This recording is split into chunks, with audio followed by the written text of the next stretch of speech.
Hello viewers, and welcome to another episode of Pacific Business Broker's video blog. My name is Amanda Reale, and today I'll be speaking about the effects of having to shut down a business, or more importantly, what that means.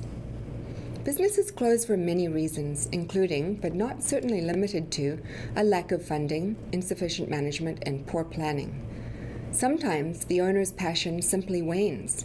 Consumers become disinterested in the product or services, and the owner has reached retirement with no heir apparent.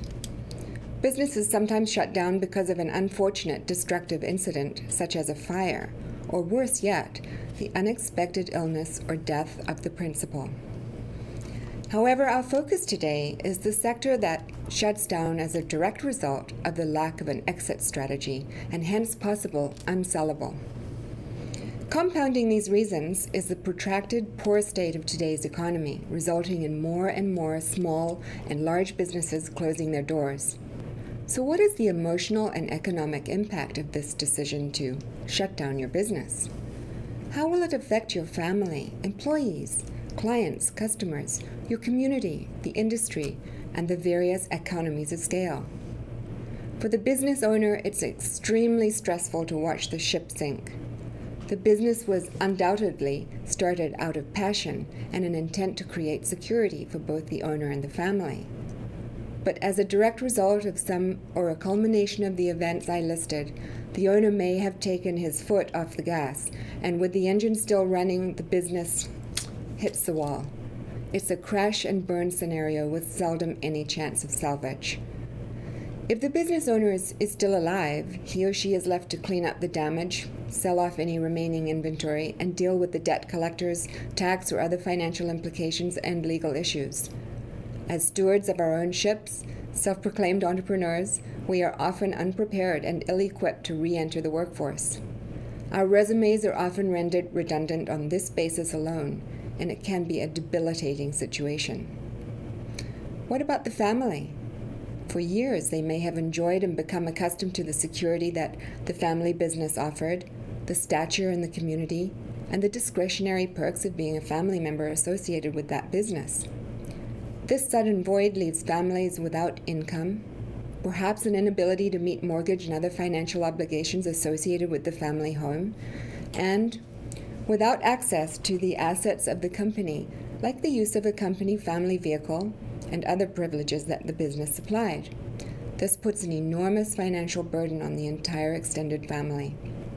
When a company shuts down, paychecks, along with the many full-time employee health benefits, dry up, and employees are left looking for other ways to provide for their families. Upon closing, employees pack up their desks and they turn into job seekers, and are often forced to seek employment insurance, placing more strain on the safety nets of federal and local agencies. Moreover, employees have to break the terrible news of job loss to their spouses and their children.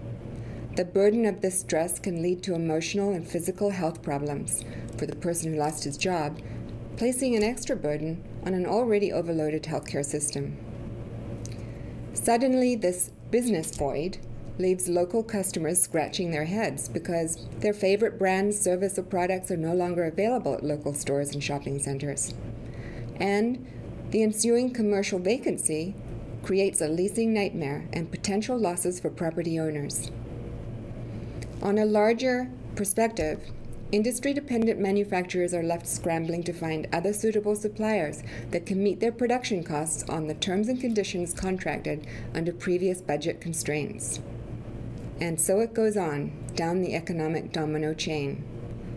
Lack of planning on the part of the business owner can cause catastrophic economic results down the road. You cannot predict the future, but you can prepare for it. Shutting down a business is really a process, not a decision. You don't just wake up one morning and look at your to-do items and then add "wind down company" to the top of the list. It's a process.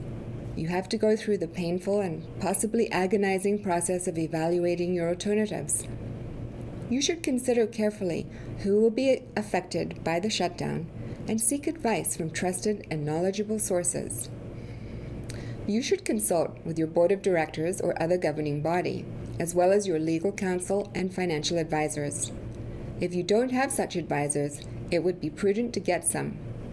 In the end, you need to make a thoughtful, well-reasoned decision and then take the necessary actions. The earlier you deal with the issues, the more alternatives you will have and the easier it will be to transition to the next venture. Thank you for joining me in another discussion on aspects of business offered by Pacific Business Brokers. Until next time, I'm Amanda Reale.